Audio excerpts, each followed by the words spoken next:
Hello and welcome to this edition of the Boob Tube Buddies podcast, featuring our discussion of the FX original series Fargo, episode 3 of the 3rd season, entitled The Law of Non-Contradiction. Just a couple of quick bits of information before we jump into it. You can check out all of our content at our website, www.boobtubebuddies.com. You can also follow us on Facebook, Twitter, YouTube, Instagram, and Reddit, or just email us at boobtubebuddies@gmail.com to get in on the conversation.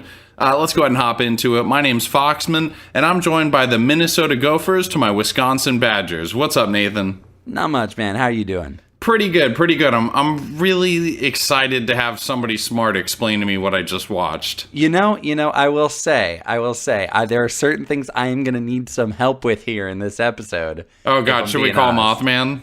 We might need a third opinion on this episode. Oh, my God. Well, let's just state for the record, it is late right now as we record. Yes, we are. Well, I mean, it's both early and late, I guess, to riddle it up a little bit, because it's the earliest release we'll have had, because we're recording it the night of, immediately after watching, because you're flying out to New York tomorrow. I am flying out to New York, but we watched the episode fresh, man, so it's never as fresh as it was right now. But it still doesn't change the fact that I'm not 100% sure what all happened. Oh, yeah. I haven't had time to let any of this saturate in my brain and percolate to try to figure out what in God's name I just watched. So I caught a couple of reference type things, so we'll kind of get into that. Real quick question. Yeah. Off the top of your head, number of Facebook friends you have right now. Go. I think I have like 500 Facebook friends. See, that's more information than I have. You know, Skinny Mac was able to tell like right off the top of his head in that bar, and that impressed me, man. He was like, "Fucking, I have 200 whatever friends." I was like, I don't know how many friends. Why is this a thing that you like? Knowledge that you carry around in your back pocket? I say 500, but I could have 800 or I could have 300. I literally just threw a number out. If I go to Facebook, I'm not even sure where to find that. I don't know how to check that either. Dude, I got 498. I have almost exactly 500. No, you don't. I do. 498. 498. Jesus, I didn't realize you were so popular. I don't even want to look mine up now. There's no chance I'm beating that. Like Skinny Mac, I don't even know most of them. But, you know. How did you even figure out how many Facebook friends you had? You're so clever. It was confusing. You gotta go. Oh, I have 585. Oh, goddamn, you're more popular than I am. God, what a loser you are. All right. Okay, so anyway, let's just go ahead and jump into our first segment real quick. Basically, we sum up the entire episode in 140 characters or less. A little segment that we like to call Summon It Up in a Tweet. Oh, yeah, we're summon it up, so summon it up. Summon it up, oh, yeah, we're summon it up. Oh, yeah, we're summon it up, so summon it up. Summon it up and up. Tweet. Okay, all right. So because this is so fresh, mine is very straightforward. Very, very straightforward. You ready? That's pretty much how mine is. Of course, there are rhymes, but yeah. See, that's the thing is, everything. I think if you listen back to every Boob Tube Buddies episode I've ever recorded, my tweets rhyme. I think that mine do too, with the exception I've done Summon It Up in a song a couple of times. Oh, that's a good job. Yeah, and Summon It Up in a dramatic retelling where I pretend like I'm a character from the show. But otherwise, it's all rhymes. So, God, mine is so... All right, you ready? All right, let's hear it. Gloria goes to Hollywood. Mac tries to bone her.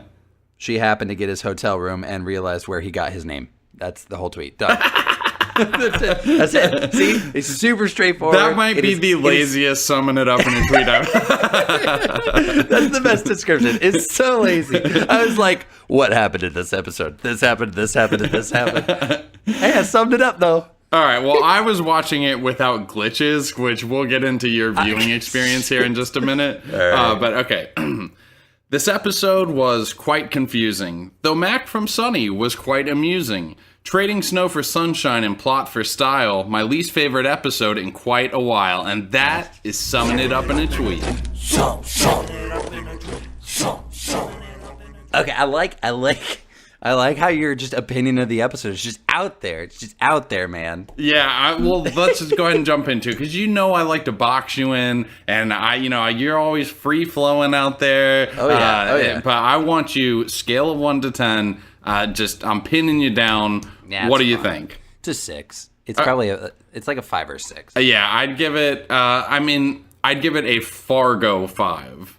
Yeah. Well, okay. So here's my real issue with it. I don't mind taking us out of the Fargo environment. That's not a problem. I don't care. Like, if you want to do an episode where you put the Fargo twist on Hollywood, California, I think that's kind of clever and kind of cool. And there were certain elements of it that were still very Fargo to me. So I enjoyed things about it. I did. Like, the scenes in the bar were great. The scenes of, like, the idea of the Santa Claus convention, very funny. Like, there was these Fargo elements to it. Yes. But on the whole, I'm just not sure what this episode accomplished. Well, I'll tell you what. I'll tell you the moment that I thought summed up the entire episode better than any tweet could was when they're at the diner at the end. Yeah. She's talking to the waitress, and Gloria literally says out loud, "So it had nothing to do with it." And that's what I thought about the episode for the season. It's like the end of Burn After Reading. Have you seen Burn After Reading by the Coen Absolutely, brothers? I have. Yeah, Where that's the one with Brad Pitt? Yes, and at the end of it, J.K. Simmons just like has the file open of everything that happened and is like, so we learned nothing. Yeah. Right. Yes. Okay. All right, cool. And he like closes the file and like that's the end of the movie. Yeah, because like, they can wash their hands of it. They didn't have to get their hands dirty. They basically let it all play out. Exactly. Okay, cool. All right. Well, we can fucking forget about it. You know? Spoiler alert real quick for anybody who hasn't seen it. Just give me 10 seconds to get through this. The scene where Brad Pitt gets his fucking brains blown out in the closet is so good. It's so good. I just watched that movie again recently. I forgot how much I really liked that movie. Me too. It was so like 2 months ago. I just watched it late night, and it's very underrated. Yeah, it is. It's a great Coen Brothers movie. Which, you know what? Actually, how am I just now piecing this together, Adam? How did I just get here? Well, anyways, Coen Brothers, the tone of the episode felt okay, but it just generally felt relatively pointless. And so, again, take it for what it is. Take it as like a bottle episode. Let me keep it within the Coen Brothers thing, actually. I thought it had a lot of Barton Fink similarities. Have you ever seen that? The John Turturro-led Coen Brothers film? Yep. And if I remember correctly, he comes to L.A., he's a writer, all this like intrigue and some violence starts. People are taking advantage of him. I even remember some scene where somebody slowly puts their finger on the bell to stop the resonance of it, exactly like the lady at the Guild Writers thing. Yeah, so that just popped out at me as something I recalled. So yeah, I think that there was a very overt nod to Barton Fink in it. Yeah. Oh, that's interesting, actually. I never even pieced that together. That's fantastic. I mean, so it had a lot of, and Fargo's generally really good at not being able to like poke holes in it, right? Agreed. And poke holes and like, you know, this just happened to be here when that person was there, you know, but this was just so full of like convenient coincidences. The guy from the plane being in the bar, the same one as her and Mac. Which I thought was funny. This is the second TV show this week where a mysterious old stranger meets a kindly protagonist on an airplane and parting ways. They never were going to see each other again. What other show? What American Gods? Did you see American Gods? Oh, no, I haven't seen it yet. By the way, it's like identical. They meet in a bar at the end of the thing. Like it's... Gotcha. But throwing this out there for everybody else, anybody who has seen it, we are covering American Gods. Not I, and also not Nathan, but Boob Tube Buddies is. So check that out when you get a chance. Yeah. But I just thought that was funny. But you're right. Yeah. So he happens to be there. She happens to be in the hotel room. It just sort of seems all a little convenient. But you know what? She wanted to go on her little emotional journey. We learned more about Gloria through this episode. Which is great, I guess, you know, for if we're going to be relying on her more later in the series. Yeah. It's good to get to spend a little bit of time with her. That's what I kind of was appreciating about it. And there were again, it was beautifully shot, just like Fargo always is. There were little fun scenes to watching him with what is the device that you hold to your throat when your vocal cords are screwed up? I don't know what it's called. That thing where it tugs like this. You sound like the neighbor from Rocko's Modern Life. Wouldn't have even gotten there. Yeah. But that was kind of a fun thing to watch. Speaking of convenient coincidences, how about the fact that the toilet has not changed in 40 years and it has the exact same name, which has not scraped off or Well, what's faded. funny is that the entire purpose of him calling himself Anastasi is the fact that those letters fade over time to the extent that the D has faded away. So Yeah, it's proving but that no those further letters can fade, degradation. but not further. Like, that's it.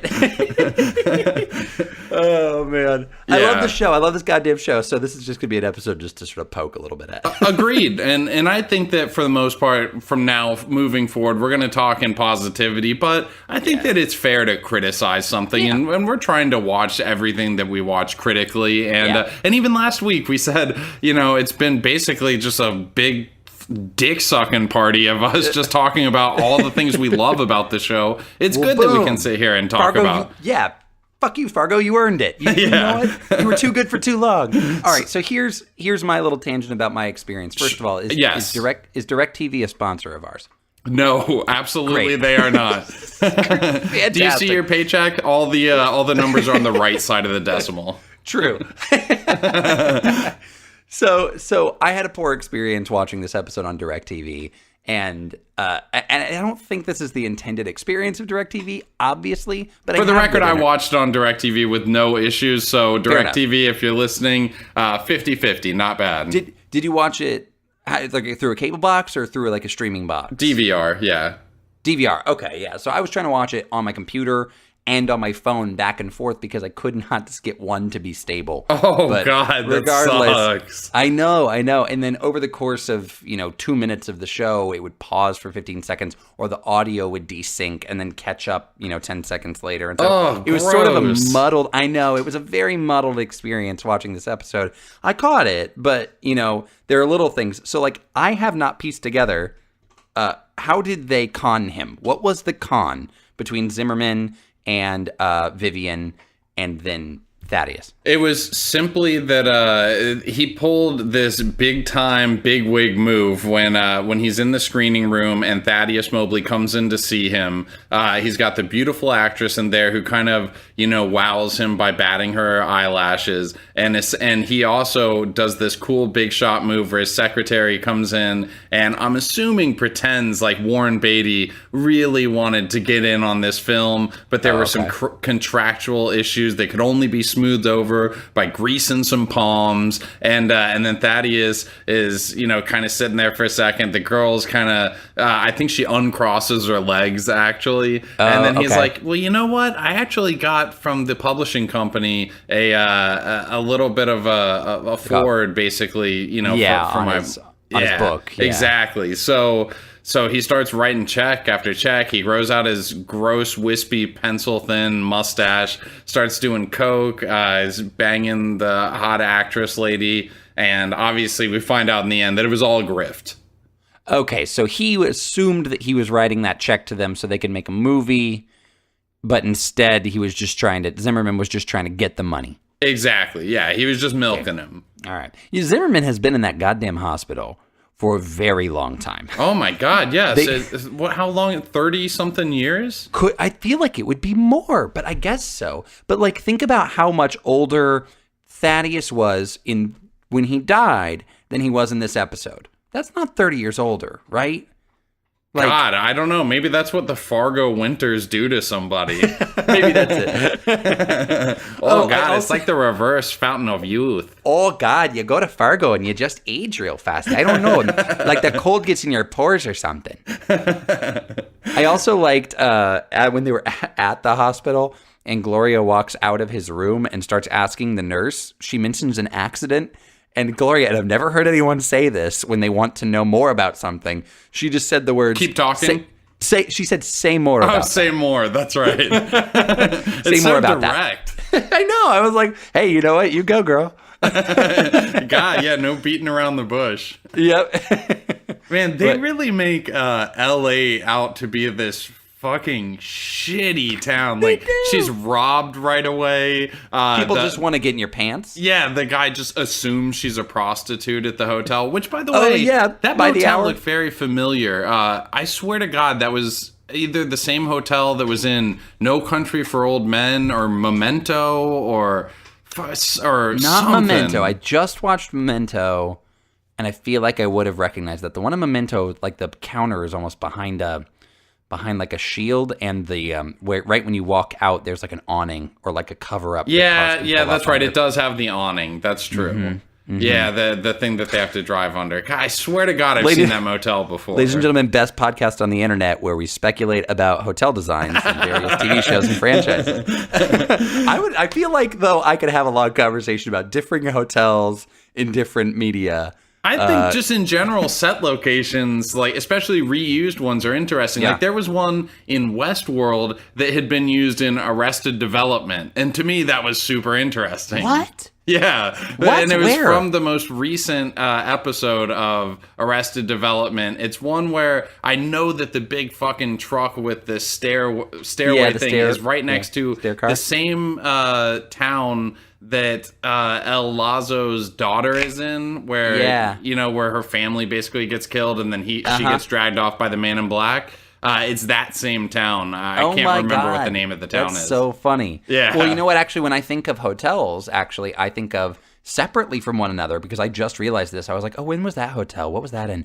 Oh, that was Fargo Season 1. And then I thought of Fargo Season 2. So Fargo Season 2 ends, of course, in a motel parking lot.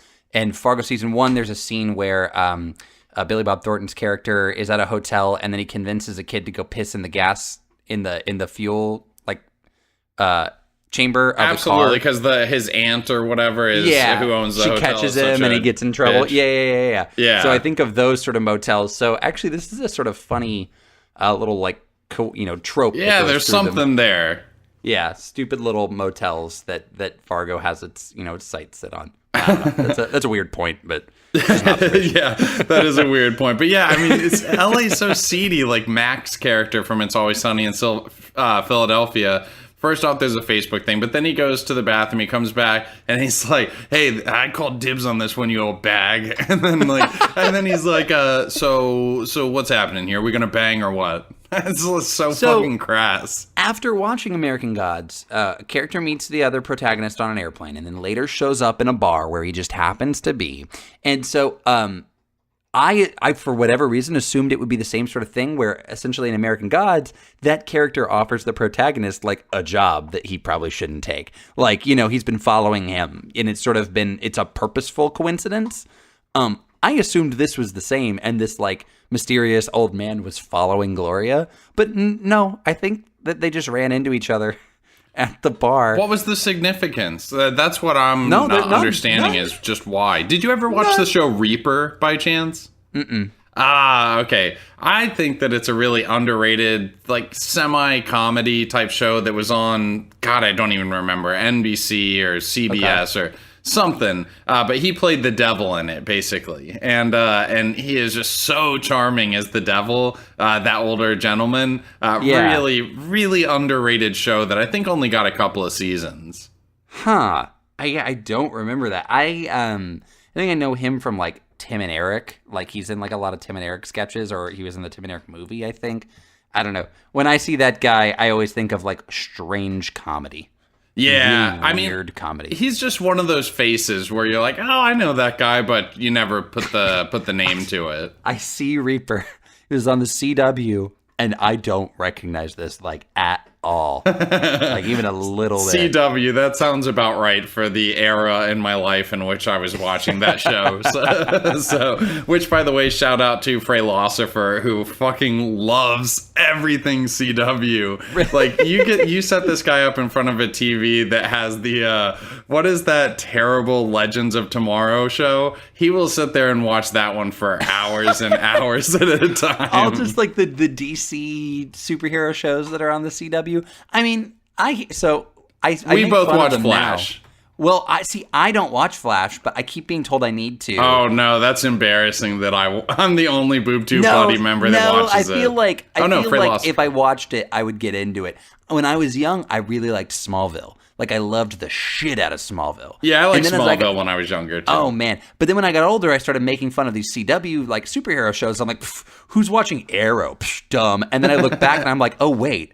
I loved Smallville. I was that guy. Yeah. Like, I think there is kind of like a very specific age demographic that they're going for with all their shows. Now, Flash is good, and I'm not going to go on a huge tangent here, but Flash has... It's cheesy. It's definitely cheesy. Sure. Oh my god, it is so fucking cheesy. That's kind of the point. It's also kind of tongue in cheek and a little smart too. So that's what I hear enjoyable. about Flash. It's the one that I've considered picking up and just trying, just because it seems like a fun watch. That's it. You know. Yeah. You know how some shows somebody's like, give it 3 episodes. With Flash, I'm gonna say, give it like 13 episodes, and you'll be hooked. Fantastic. Okay, so let's get back on track with the. Actually, you know what? Why don't we kick over to 2 truths and 1 big little lie and play a little game, liven some shit up real quick. All right, let's do it. All right. Let's play a game called 2 truths and 1 big Little Lie.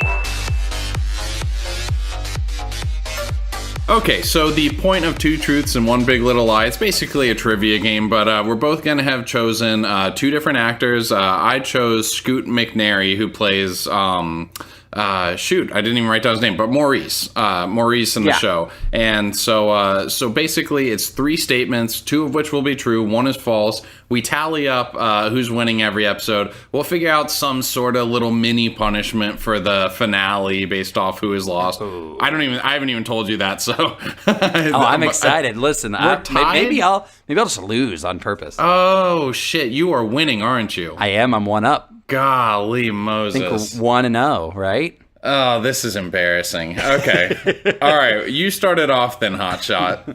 All right. All right. All right, so you did Scoot McNairy. I found my one and only opportunity to do Rob McElhenney. Nice. So I've chosen Mac. So here are your facts about Mac. And these could require some It's Always Sunny knowledge, perhaps. I should be fine then, but we'll see. It's not really knowledge from the show. It's no. You'll see it. All right, so Rob McElhenney never enrolled in college, but he did sit in on some of his friends' classes, and that's what he considers to be his college education. So he chose never to enroll, but he sat in on friends' classes in a college in New York. Interesting. Yep.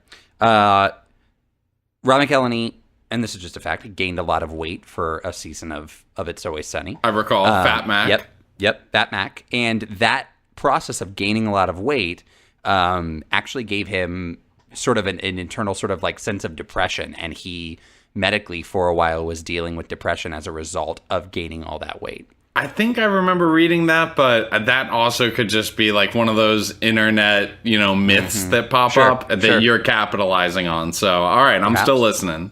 And then lastly, his parents divorced when he was very young after his mother came out as a lesbian. Wow.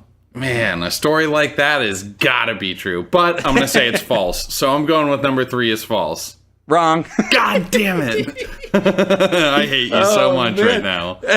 Actually, you almost caught me in something, though, because when he gained weight, his cast members thought it was a really dumb idea. They were telling him it was stupid. It's bad for his health. Why would you do this? It's just for a joke. Why would you gain weight? He was all about it, and it did not cause depression. Oh, tits. God damn it. Okay, all right. So you are now up 2, but I have a chance to come close to even in the score here. Unfortunately, I did a really shitty job as always, so I'm sure you're going to get it. I've got some serious fat Wait, how is it depression scored? going. Because to get a point, do I have to get one right? Yeah, basically every time that you trick me, you get a point.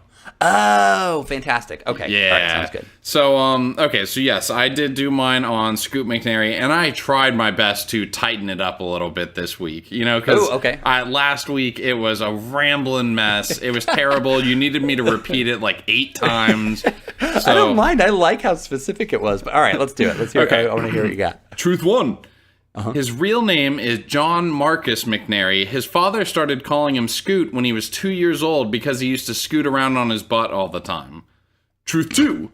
One of his first big acting jobs was in a Levi's commercial where he was thrown from a mechanical bull. Truth 3. Not only has he never had a sex scene on camera, the only kiss he's even shared is with male co-star Lee Pace on AMC's original drama *Halt and Catch Fire*. Cool. All right. I don't think that's where the name Scoot came from. That is where Scoot came God from. damn! Oh, man! Okay, all right. You got a point. The third one is just completely made up. In fact, okay, he actually has a sex scene that I can specifically recall where, spoiler alert, if you want to go back and catch *Halt and Catch Fire*, don't listen for 10 seconds. He cheats on his wife and has a sex scene in the back of a pickup truck. Whoop, whoop. Oh, shit. I've never seen *Halt and Catch Fire*. I was not sure if he was gay in that. No, he's married with 2 children in it. God damn. Oh, man. If I had a little bit more television knowledge, I would have gotten that right. Nice. Well Yes. done. So you are still up 1, but basically the needle has not moved. Okay. So, okay, real quick, let's throw over to an Audible ad, and then we will get back into the show and deep dive into some more information, all right? And one big Little lie. Hey buddies, this episode of Boob Tube Buddies is brought to you by Audible.com, the only website where erotica can be considered performance art. Buddies, today I wanted to tell you a story. Once upon a time, there were 3 little pigs. Come on, say it with me, you know the story. Once upon a time, there were 3 little pigs allegorically representing intellectual revolutionaries during the Russian Revolution in the Soviet Union. That's right, the book is Animal Farm, the dystopian novel by George Orwell, one of the most studied books in the American school system, and if listening is your pleasure, Audible's got you covered. Audible has not 1, not 2, but 11 copies of Animal Farm for you to listen to.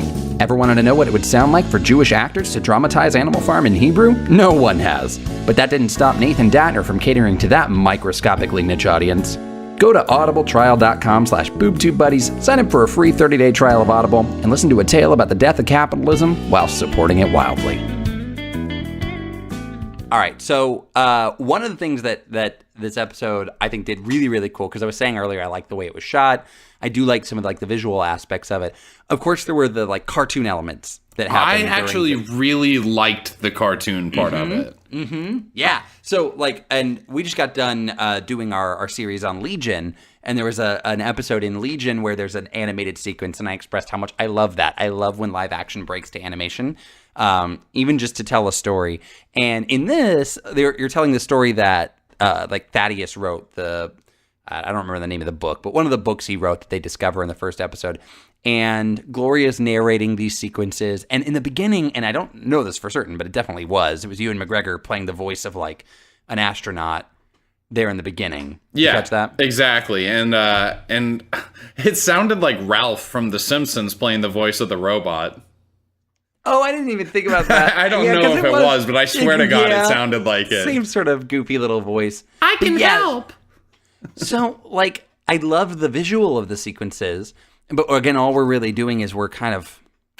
was there a parallel that I missed? I have no earthly idea. I was hoping that you'd have caught that. Come on, man. You're the brains on this podcast. I'm here for the comedy relief. I tried to be the brains, but I couldn't watch the show. I'm it keeps pausing. Yeah, I have no idea. So essentially, just to break it down in a very quick packing of it, is they crash on Earth, and it's before essentially man has risen into civilization. So the robot wanders around for thousands of years as man goes from basically cave dwellers to now they're creating villages, now they're making castles, all of a sudden they're in big cities, and the robot gets his fucking arm ripped off because he has to charge every century and he's vulnerable to attack. And finally, the scientist guy comes down and tells him that his mission is complete, and the robot still, I can help, but he gets shut off, and the switch on his brain is almost identical, especially with the coloring, to the box that Gloria is fucking with the entire episode that was randomly in her room. Yeah, so that was the other thing that I sort of missed that I didn't know because it was in the car as they were driving away too. That's the little box that basically doesn't have a point, right? That sort of turns itself off. Yes, Isn't it that like reminds the- me, I have this desk toy that you put a penny on it, on this thing, you push the button down a little bit, and a little cat reaches up, and there's like a magnet on it, and it pulls with its paw the coin into the thing, and then it says, "Thank you," and it's the most Japanese thing you've ever seen in your entire life, and that's what it reminded me of the whole episode. I like that. That's fantastic. Yeah. So, like, little things. Okay, so this is part of what I do love about Fargo, because it's enigmatic and it doesn't necessarily make a lot of surface sense. Yes. But it's this little parable or this little tale that is told. And these bits of dialogue and these bits of storytelling make Fargo so unique for me. And this happens consistently. So, like, this is what happened earlier in the episode with Zimmerman and him telling the story. What was he telling her?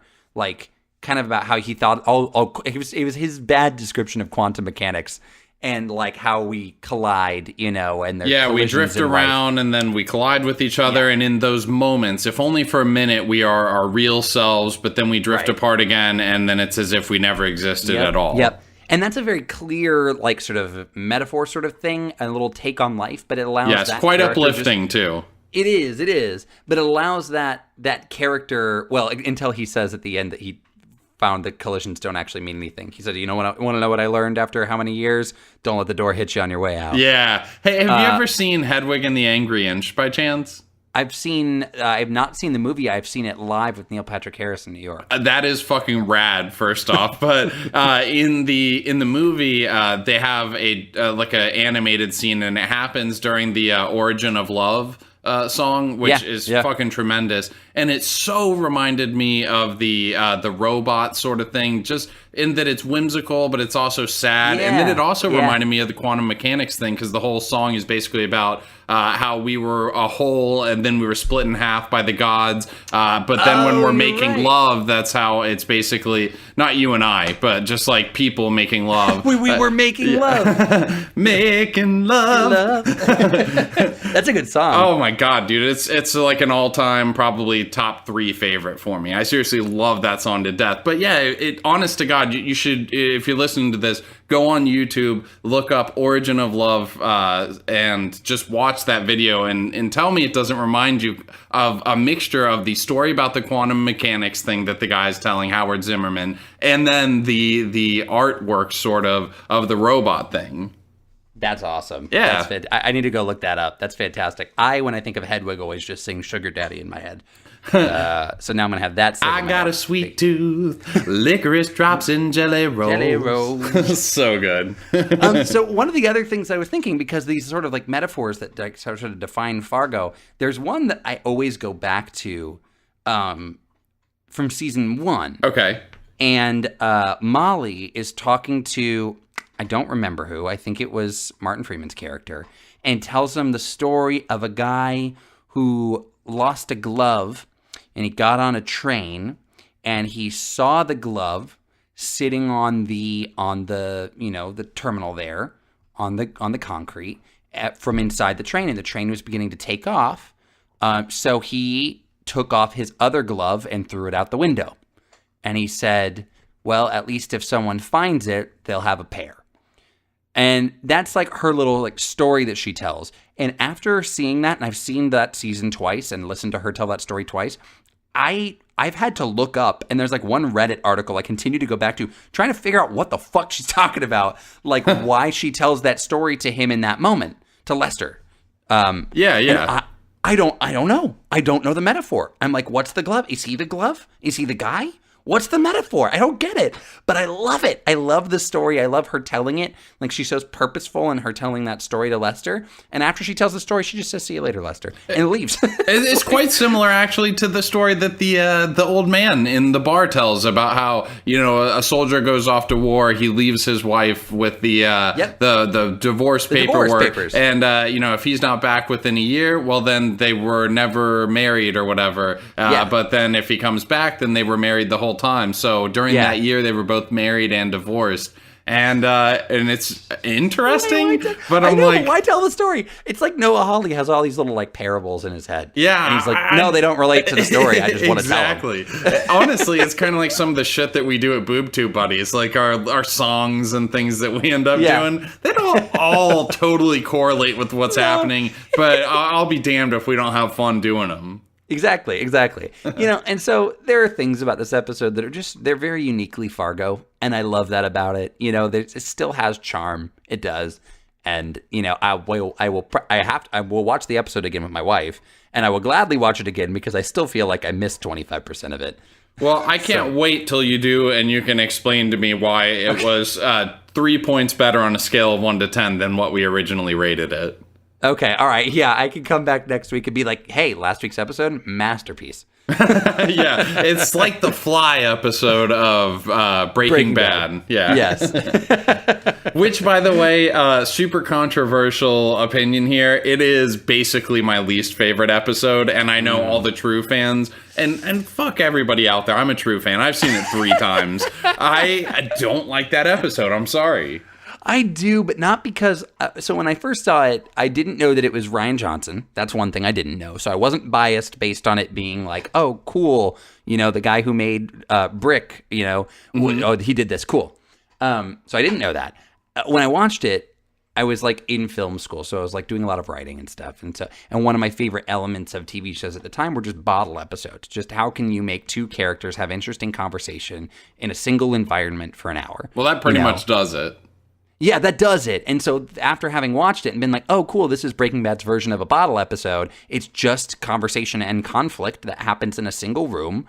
And it's just dialogue, right? You can't rely on settings to get you through an interesting hour. You can't rely on gimmicks to get you through an hour. You have to rely on characters and them talking to one another or not talking to one another. Yeah, they do have a couple little gimmicks in that Breaking Bad episode, like a couple of almost slapstick sort of moments, with the fly swatter and stacking things and climbing up. They have the exact same thing on Family Guy where Stewie and Brian get stuck in a bank vault for a night. Yes, yep. And that was the same thought I had when I watched that. I was like, let's do an episode of Family Guy entirely in one room. Yeah.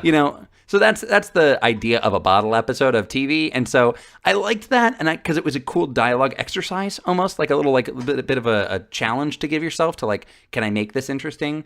And so I thought Fly was very interesting, and then later finding out that it was Rian Johnson like solidified it for me. I was like, oh, cool, that's a cool episode. Of course, you love the Fly episode, you yuppie scum. It's not my favorite episode.